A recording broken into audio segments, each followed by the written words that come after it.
Yo, what's up?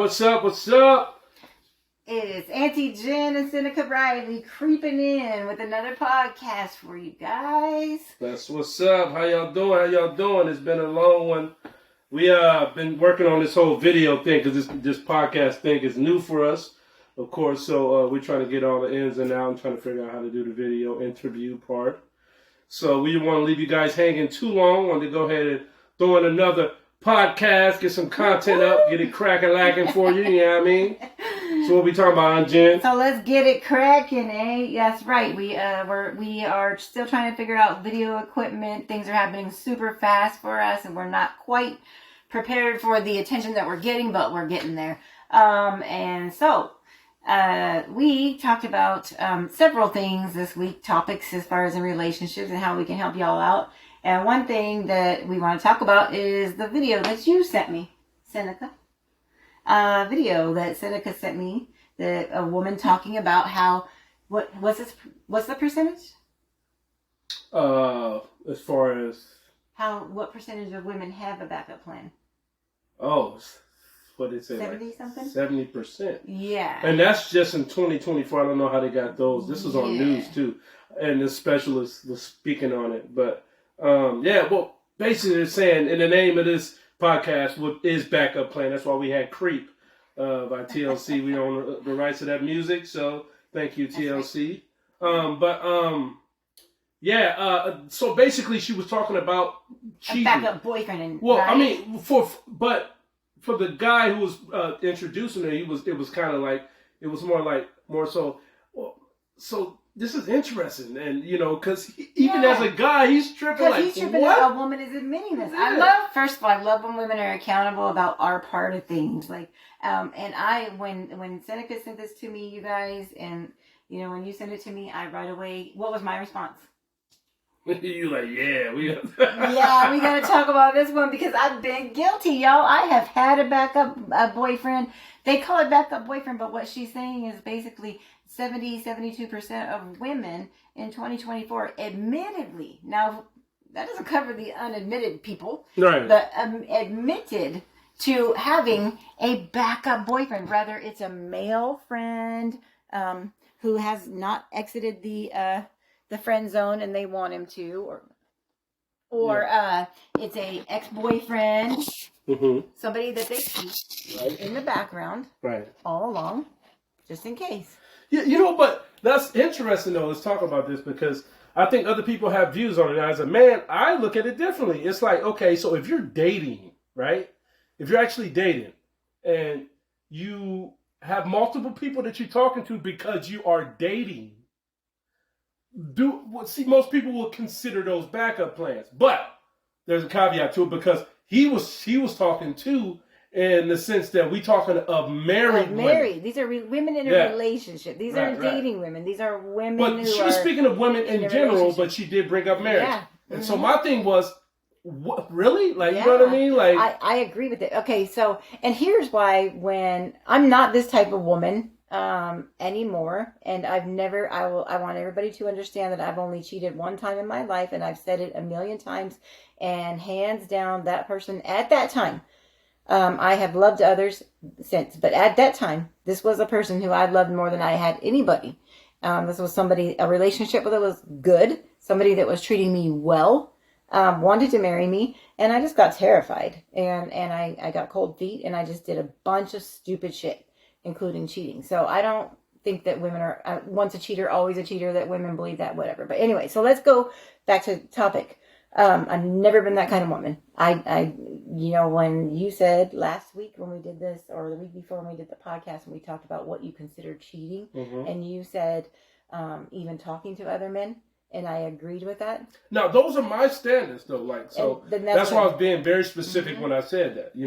Because I say it loosely too because it's like talking to other men. You can't just say something like that because you have to talk to men, right? But I'm saying in the sense of talking extended conversations. Yeah, outside of just talking in general. You back know and what I mean? forth, or when they're saying when you know it's somebody that like. But what my point in saying that was that I completely agreed with you, and that wasn't for face or because I'm a pick me girl or whatever y'all gonna say about that. Oh, it was because hey, let's talk about that pick me shit. It That's pisses me funny. off. It's under my skin big time because everybody's calling me that, you guys. Everyone, and it's frustrating. So now it baffles me that you can be a genuine person talking about real things and standing up for people. Say, you know what? No human being should be treated this way. Right. And then all of a sudden you are a name or a slander. They got to slander you. Yeah, and I'm because desperate. It's like, hold up, why can't she just speak? I'm desperate, and I'm old, and I'm ugly, and I'm fat, and I can't get a man. A woman, listen, like my mama used to tell me back in the day, she said, shit, I could get dick before I can get fed. So I know that's not even a situation. Like, women can always get laid. And anybody who knows me, and those of you who try to date me, y'all know for a fact I've never struggled getting a man. Even when I did think I was fat and ugly, even when I was fat and ugly, I've never had a problem getting a man. I'm not a pick-me girl. I have standards. You know this, Seneca, on how I'm treated and what I've never begged a man for nothing. I mean, even based on the way that your sons love you and how you are a mother to them and the respect, how respectful. Like, I give her kudos because I mean, she got all three of her, but specifically her two grown sons are so respectful, and they're respectful towards women. Like, usually I've met people who've been raised by a mother and a father, and they have that type of thing going on because they've been raised a certain way. But, here you are with a single parent, a single mother who's raising men to be respectful. They've had women laugh at them and make fun of them, and I've witnessed it. Because I raised my sons, you're not allowed to curse. You can curse with the boys. You can go out with your friends. If you're 10 feet or long, as long as you're not in earshot of a female, you better not ever say a cuss word in front of a female. You better not spit in front of a female. You better not touch your genitals in front of a female. I will have your ass. And every time they even thought about it, I had their ass. Know it's funny. No, I ain't trying to be funny, but that's the difference between a man and woman. Because, I still spit and grab my balls in front of my boys. They'd be like, man, what's wrong with you? I'm like, hey, man, listen here, man. because that's fine. Do that. Do it with the boys. But I'm a man. She my balls. But see, because I do have a specific level of respect for men in general. Look, let's talk about respect real quick.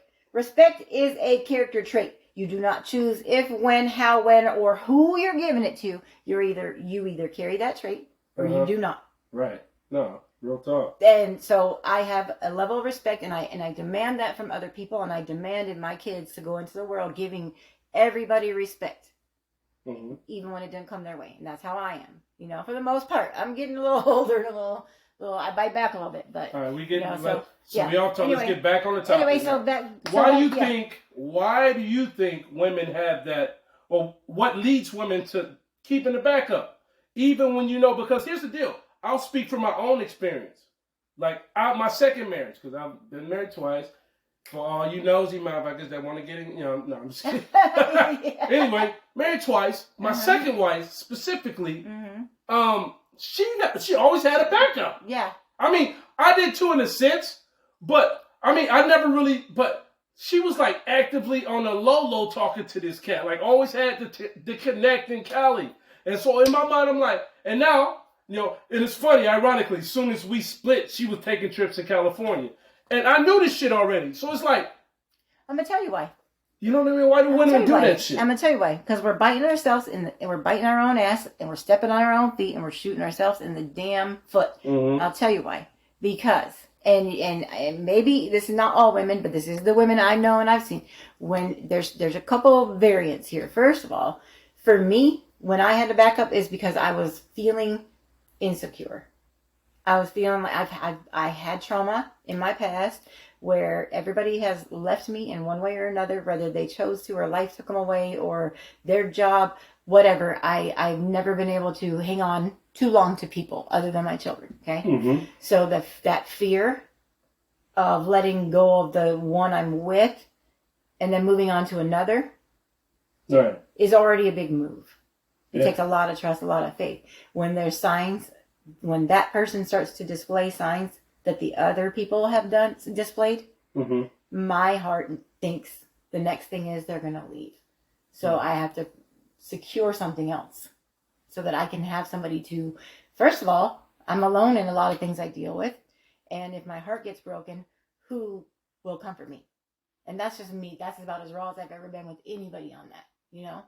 And the world's listening to you, baby. You getting wrong with the world. Yeah, I mean, you getting wrong with the world. Everybody's finding out. Yeah, because people don't ask the right questions, and this is why we should ask questions when we're dating. You so know? Here's the deal. So at the end of the day, and we ain't closing yet, but no, we getting close. But you know me, I'm always he's always watching in a the hurry. time. Yeah, he's always in a hurry. You know what it is? I'm always looking at the time. No, you know what it is? When we're not on the air, I talk way too fucking much. It's horrible. But anyway, he's afraid of that. I know it. I can feel it.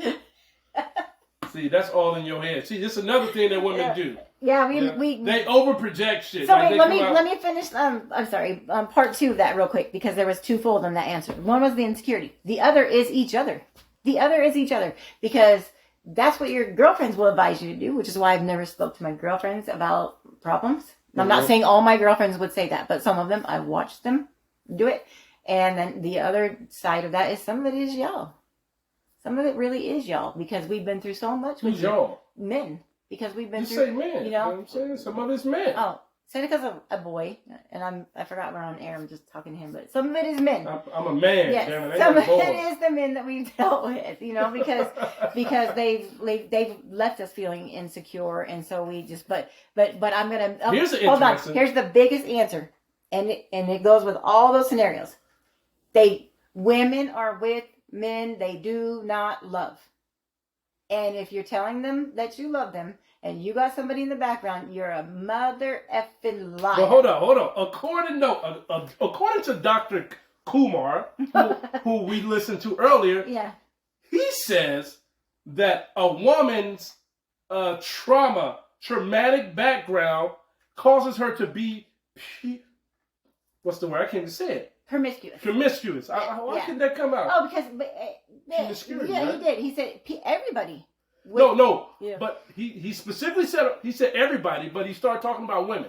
But he said a woman will do this thing, and he said the minute you leave, because she starts to talk to somebody else. Because she has this thing where she has to have attention. She gets separation anxiety from whatever. You know, he's talking about all these things that happens because of trauma. I believe him, and here's how. Because of trauma, they don't want to be alone, and they just got to have somebody. And do you know what the solution is? It's a what are you addictive? That's an addictive trait, no, right? It's okay, addictive because behavior. As women, we should be. The men in our life are our protectors, our providers. They're the people that make us feel safe and warm and cozy. When you separate from us, we should miss you. We should feel sad that you're away. But here's the problem. But they replace that feeling with someone else. No.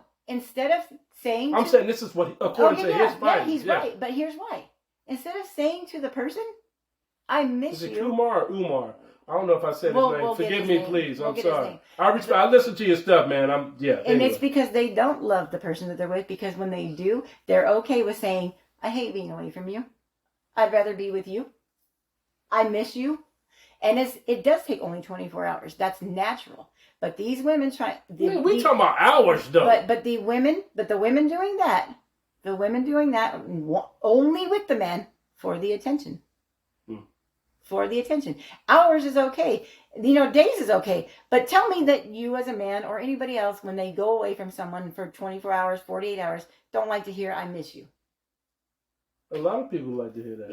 And so... it's interesting. Now that makes me think about the polyamorous people. How they, like in the open relationships, they have one partner and they deal with, but then they keep it open because there's other areas in their life that they feel like that's not being fulfilled, and they need to get that. Like, for instance, a husband may be an introvert, and he wants to sit in the house and be quiet and peaceful, and they got that part, and they enjoy him and they love him, but they want that adventurous shit. Okay. And they go out and they do that. But see, with someone else. They do. But here's the issue with that. And that's because men are the polyamorous people are deciding that there's too many. This is what the problem with relationships became about economics a long time ago. It became about men being rich or good looking and women having this and women having that. And now we're in a place where our security is based off of that. So for me, being a traditional person, I have never based relationships off of economics, because that's when you start feeling you need another partner. When you connect to somebody, you have a relationship with them and you're connected, everything is possible. Right. Here's my take on it. You don't need that third. It's not about insecurity or holding on to someone or needing to fill spaces. Like we're connected. But here's the deal. Like I feel like with all of the time people put in their phones and jobs and everything else, and then now it's a big kick about mental health. You know what I'm saying? People spending time with themselves and really find themselves taking care of themselves. That should always be a thing. It's a good thing now that we're really recognizing that now.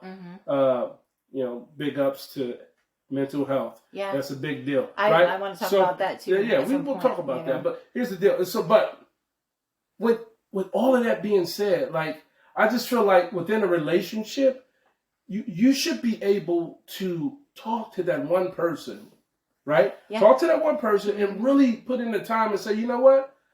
I think the communication piece is broken, because it's like, look, I have all of these needs that I feel like are not being met, right? How do we fix this? Yeah. Can we meet? You know, like in my mind, I'm thinking like, in my relationships, I haven't really had those problems, right? Because there was some spice there. I'm an entertaining motherfucker, so you know. Well, and that's what I'm saying. Again, that's why you got to know the person. That's why you have to if you know that the man is adventurous, be adventurous. Plan fun things. Be spontaneous. Be fun. You got to be fun. Show up in that you know what I'm saying, at the job with that coat, that trench coat. You know what I mean?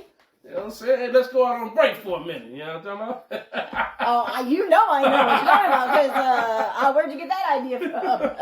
I'm just saying. Oh, he's silly. I mean? But yeah, so that's that kind of stuff. Or like, if you know that he wants something spicy, give him something spicy. But that's another thing too, is men have to communicate that to us. We're gonna be boring if you don't say, hey, like, you need to switch it up. Yeah, but you know what? Women pay attention to every fucking thing anyway, so it doesn't matter. Like, here's the deal. You know what I'm saying? You point out a fact. Hey, you've been looking at your phone. I noticed that you've been watching porn. Like, God damn, all this shit. Women? No, I'm just saying, like, I was like, I'm so bad about it. I'm talking about in general. I'm bad about that. Like, I can, like, if you're cleaning, I can be like, oh, hey, you clean every time you get nervous or feel like this and that. I'm bad about observation. Yeah, well, I'm saying women usually pay attention to what their man doing. Yeah, well, and I just feel like if we communicated more, it would be and communicate up front. Like, if you know that the person you're dealing with has trauma from being abandoned in the past, then you need to be able to, men, if you don't want her to have a backup plan, and this is the strongest from personal place in my heart and my core that I can tell you that I should have told every man I've ever been with. If you know that she has abandonment issues, are you willing to sign up for staying on a regular basis? Hey, I'm here and I'm not going anywhere. Right. And if you can't say that to her, then she's never going to get rid of backup plans until she figures that out for herself. That you're here, which we and all you're have not to going do. anywhere. I think there's a level or there's a time in a relationship where throughout the relationship there should be reassurance, but I think there's a time where people come and they figure out things. Yeah. Just from being with people, it takes years. Yeah, it takes years. And if you and in the current state that we're in and how we live in 2024, it is impossible to actually even think that someone wants to be in a relationship now, because nobody's in that mindset. Nobody wants to put in the work. You know why? Nobody wants to get. You know what I mean? Because everybody's confused. And I was thinking about this last night, because I lay in bed thinking about this shit, you guys. I really do.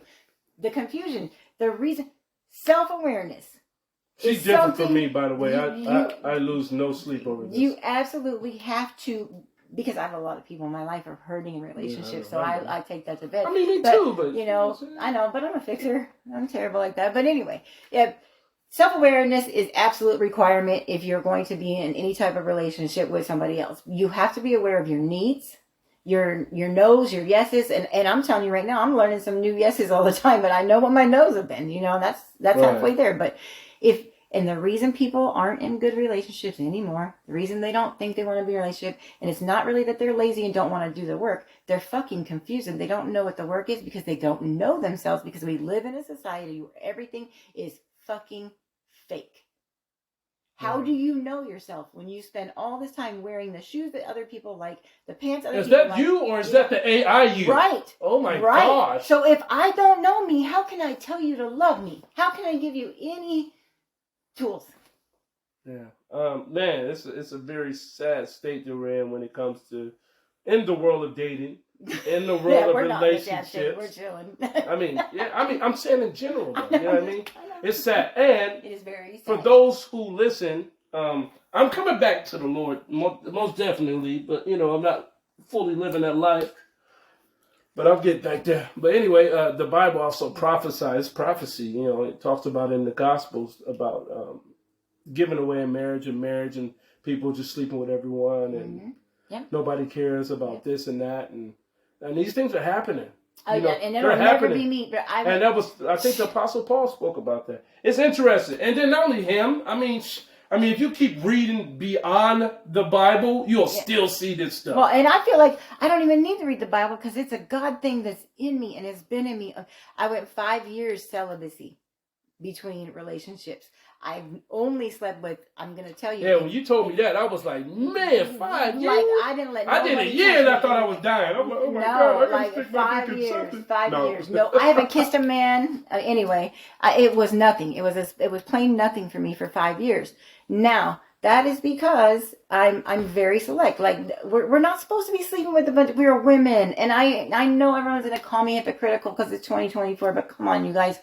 Putting your thing in someone other people is one thing. But letting a lot of dudes just run through you. And if we all put down our pride, we understand that that's a bad thing. I'm not judging. I'm not saying that you're bad for it. You're wrong for it. That everybody has their reasons. She's saying, I get it. You're saying there's consequences to that actually happening. Yeah. That's cause and effect. You know what I mean? It's never been me. I will not sleep with anybody. And so it's easy for me. And it's easy for me to advise you ladies to say, hey, once I know that I'm sticking with somebody and I can tell they're sticking with me, I don't even need to conversate or have conversations with any other male. It's easy for me to tell you guys that. And it's easy to doubt that what I'm saying is, but that's what it is. It's the truth. Seneca can vouch for that, Yeah. And, backup plan, that should be, I thought it was going to, when we came up with that topic, like backup plan, like, people have backup plans. And, I feel bad that we're talking about because, shit, I've been guilty of this backup plan thing, too. You know what I'm saying? Like, easy solution. Yeah. Don't commit. But it's also holding on to the past, too. Yeah, you got to let it go. You have to let it go. Literally, you're holding on to the past. Man, I have let go so much of my past in the last 6 months or so. Like, psychology classes were... Think about it, folks. We getting close to ending. I'm always on that time thing. But I'm going to leave you guys with this. This is something that a mentor of mine told me. This is back in my young 20 days when I was out there doing ministry and things like that. But he told me, his name's Gary James. I love you, man, if you ever hear this podcast. Gary James, I love you, man? That's as great as John Jacob Jingleheimer Smith. Okay, that's not funny. I'll be talking about my man right there. No, it's making me. But anyway, he gave me this. He gave me this depiction of he was explaining marriage and God's version of marriage, and what it looks like, and then our version of marrige, and he was talking about commitment. Glaringly different. Yeah, no, but he's talking about commitment. He was talking about what happened, but we were on the subject of baggage, right? And we said something about baggage. And he painted this picture for me about walking to the aisle, being married to someone. He said, can you imagine all of the men that she's ever slept with behind her as she walks to the aisle with you? Because that's the attachments that she has. Yep. That's the baggage that she's carrying. Yep. And then likewise, he said the same thing to the women that were in the room. Think about the man when you coming up at all those chicks that he's messed with. Yeah, then that's why I think when I said what I said. I don't think I even needed to read the Bible. That was a God thing that's always been in me. I never wanted to carry. I carried. And some people have that naturally, yeah. Early on in life, I carried the weight of my fathers. Yeah. And I never wanted to carry a whole ton of other hurt from other people. So I just haven't. I haven't had a lot of. I haven't had my whore phase. I haven't dated around. I haven't dated multiple people at one time. It's just been, I've been looking for my whole pie. I'm not gonna mess with 5 different pieces. I'm waiting for the whole pie. Yeah. But I mean, even with that, even if it's not a lot of partners, whatever partners you get with, if they got a lot of partners, it's the same thing. It's the same cycle.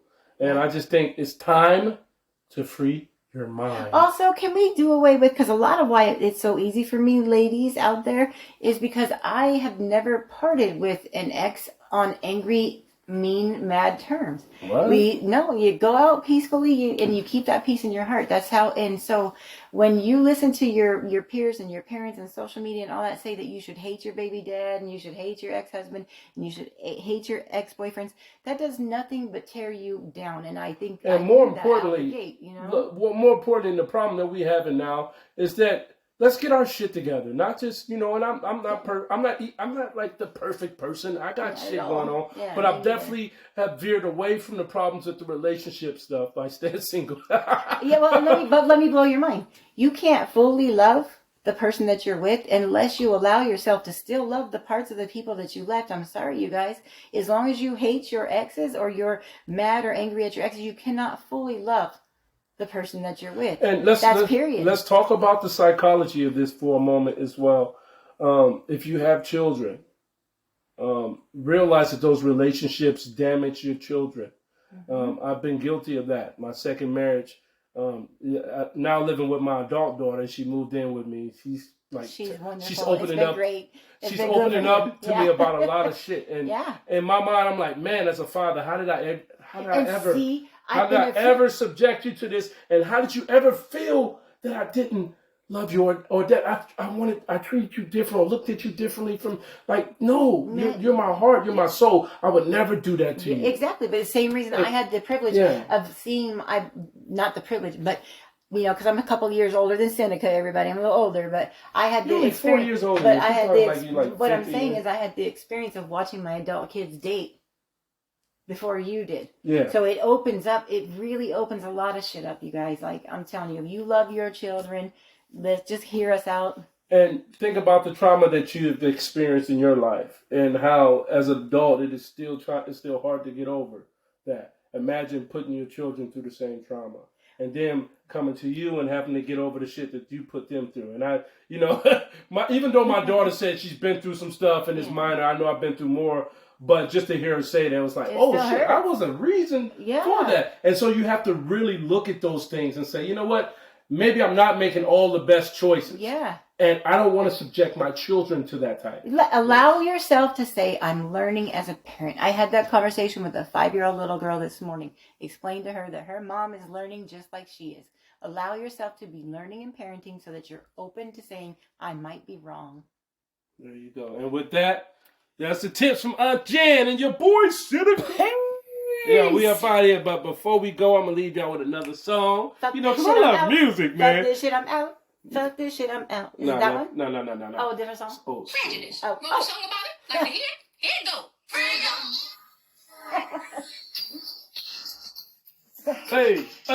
Hey. That's old school. In both. Free your mind and the rest will follow.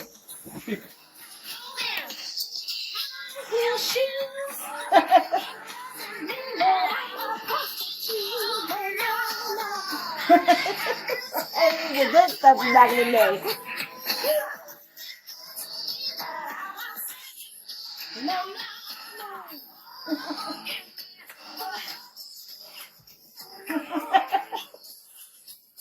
Lord, forgive me for having a bald head. Yeah. Seneca's dancing here, guys. That's why I'm still laughing.